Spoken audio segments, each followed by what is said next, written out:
Hi everyone, it's Dr. Medley-Rath, and in this video I'm going to give a brief introduction to qualitative content analysis with theory application. So to be clear, this is very rudimentary, this is very basic, this is qualitative content analysis with theory application for the purposes of completing an assignment for a class. Okay, so let's get started. So first off, let me get our slide changed. There we go. So first off, your data. So to do qualitative content analysis, you need data of some sort. Your data may be written data, it may be oral data like music or interviews. It could be video, music videos or something like that. With written data, that could be you conducted interviews and these are the transcripts, you conducted observations and these are your field notes. It could be something like song lyrics, cartoon strips, music videos.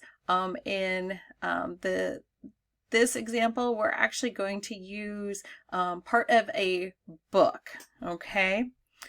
And the book is The Gangs of New York. And this was made into a movie 25-ish years ago or so, but it also is a book. It is out of copyright, so it is in the public domain. So that's what, and I chose it because it's relevant to sociology. It's got some content that it's kind of sociological.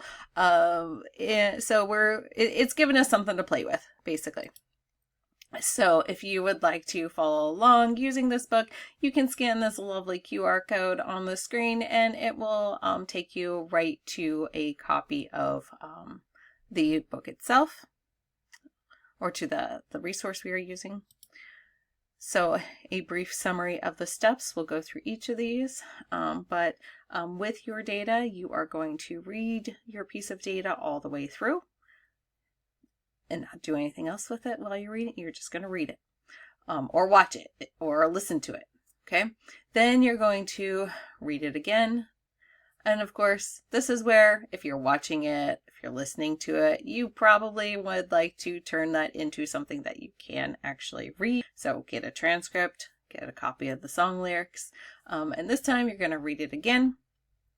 And this time you're going to underline, you're going to circle, you're going to highlight any items of sociological interest.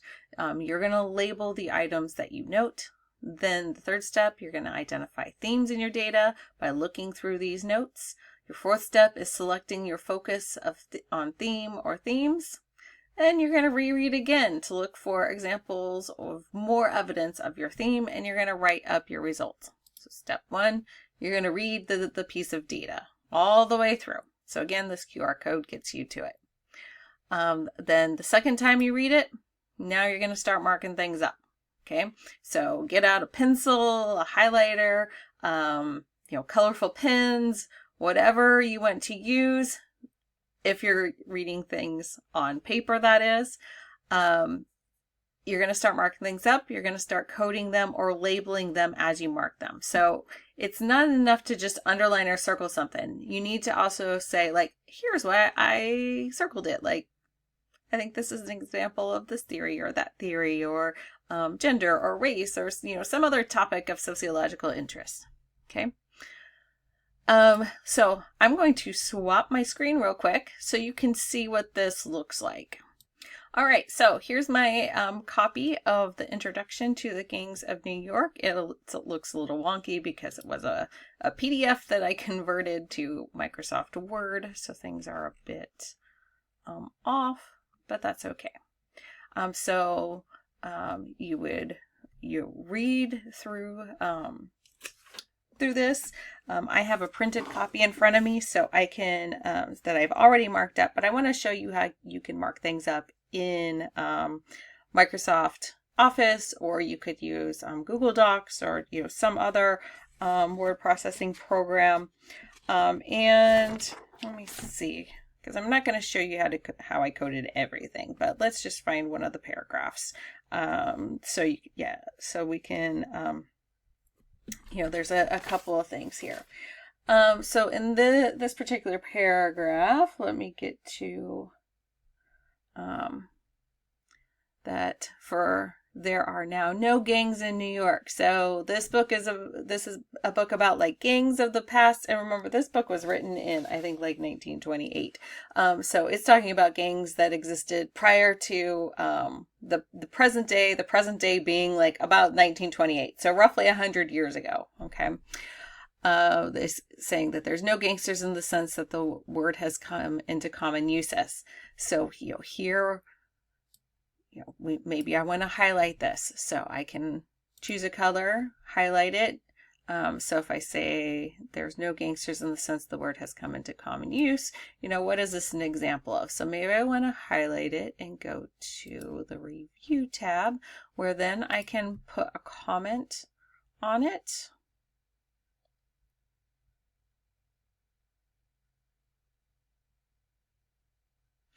And with that comment, I might say something about how,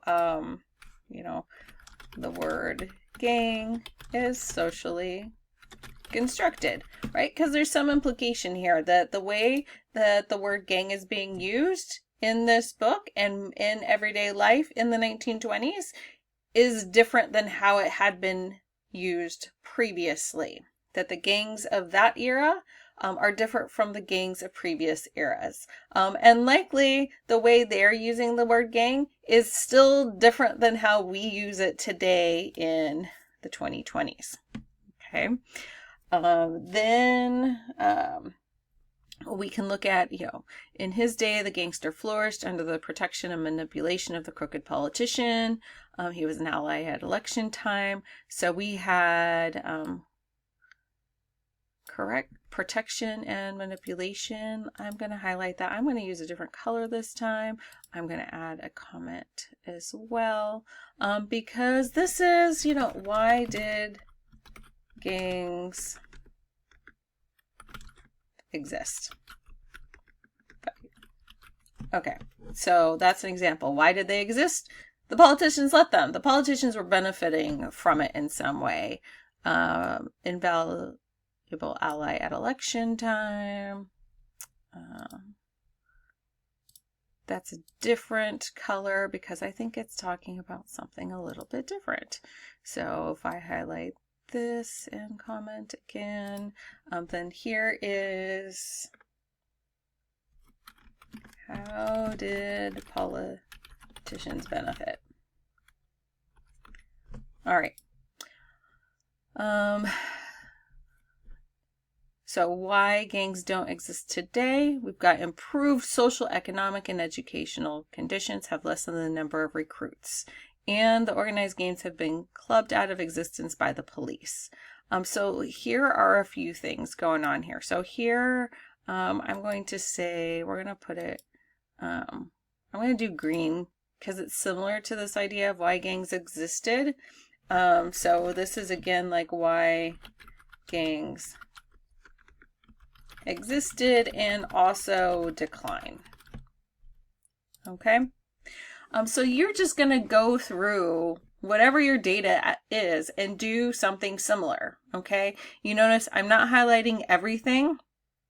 To some extent, this example is a little misleading because I found a paragraph that I had marked up quite a bit on the printout. But this is what you're going to do. You're going to highlight those things that stand out as sociological in some way, depending on what the parameters of the project are. You might be looking for, examples of a theory. Okay. And that's what the assignment that these instructions are for. That's what students are being asked to do, is to look for examples of a theory of some sort from the class and apply it to this source of data. So let me switch back to the PowerPoint. So now that we have done some initial coding, we are going to be able to start identifying themes in our data.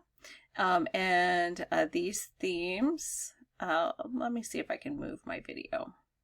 All right, my video is out of the way of the text. So I'm still here, but not blocking your view anymore. So this third step is identifying themes. So identify any themes in your data by looking at your notes. So your notes could be those comments you left on the document itself. You may have written up some additional notes as you went through this process. I encourage you to do that. But here's some of the themes that I came up with from this data source. And there are many. This is just a few just to focus for an example. So first, difference between gangs of the past and so-called gangs of today when the book was published. Because if you read the full introduction, it's very clear that he is arguing that the gangs of the 1920s are definitely different than previous iterations of gangs.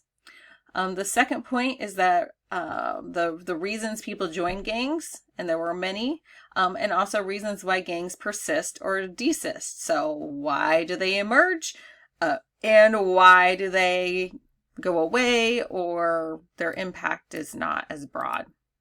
So let's focus in on that third point, the reasons why gangs persist. So these are a few of the direct quotes from that introduction that I would be using as evidence to support an argument for reasons why gangs persist. So that the gang members are products of his environment, poverty and disorganization of home and community, political corruption.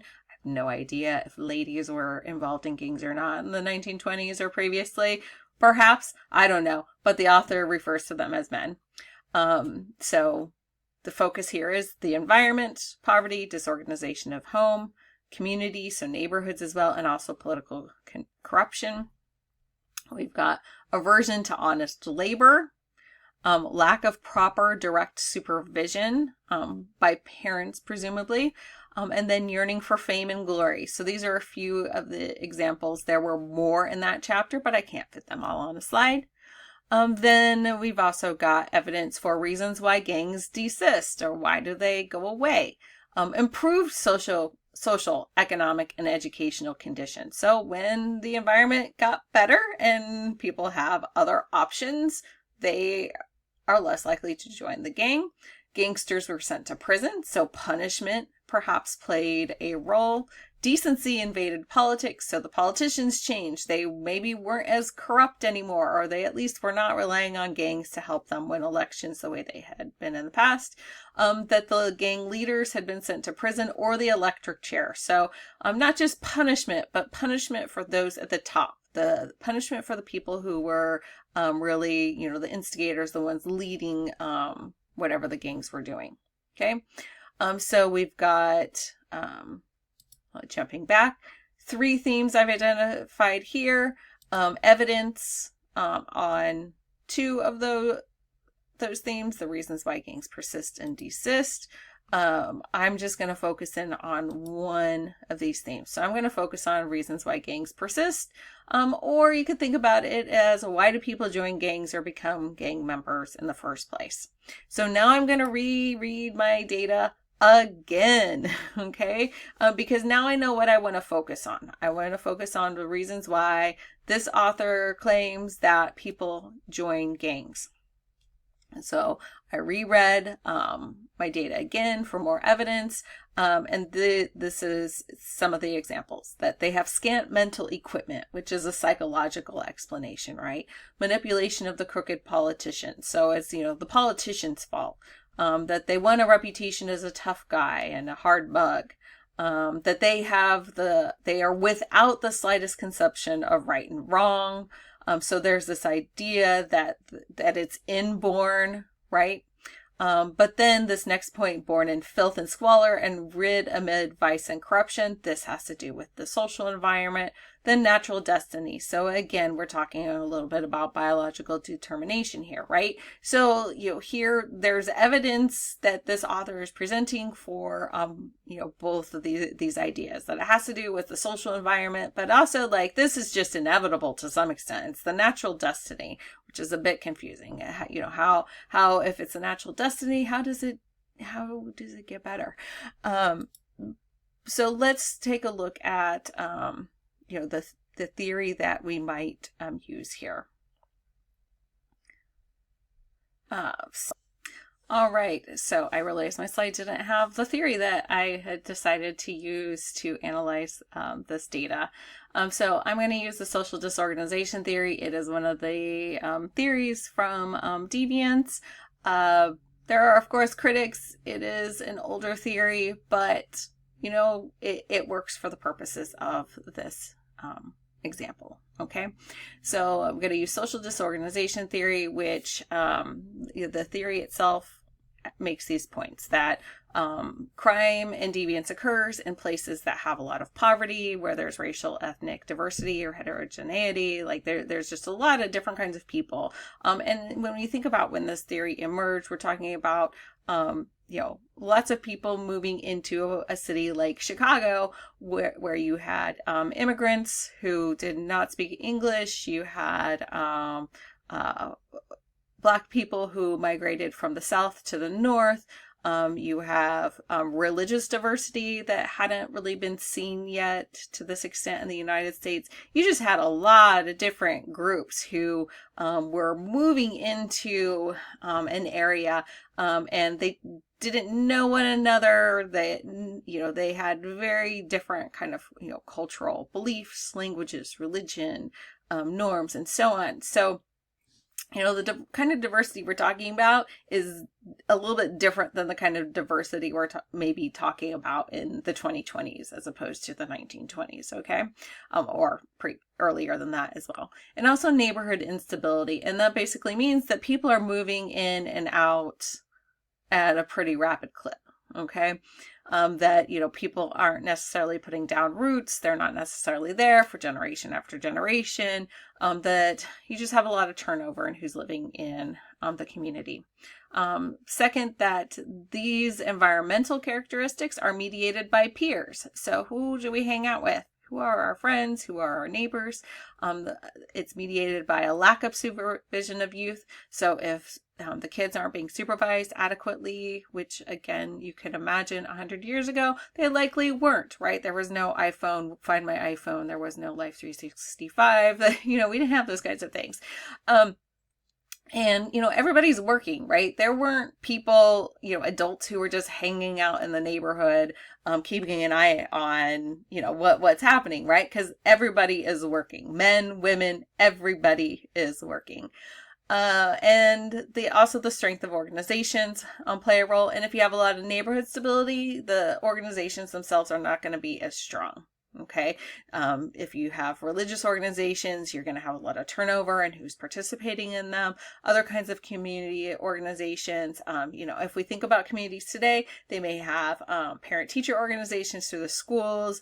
You know, there are political party organizations. There are organizations related to hobbies and interests. You know, there are very civically engaged, politically, you know, minded organizations that these things strengthen communities. Okay, if you have a lot of turnover in your neighborhood, you're just not going to have as many of those organizations, and they're just not going to be as strong. Okay, and that all of these factors can lead to more crime. Okay, that they can influence the crime rate. They can lead to more deviant behavior. Okay.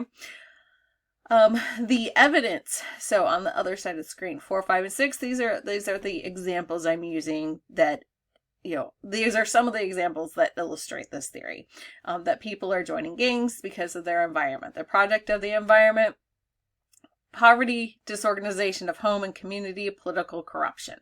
Okay. This number 5, lack of proper direct supervision, and 6, born in filth and squalor and rid amid vice and corruption.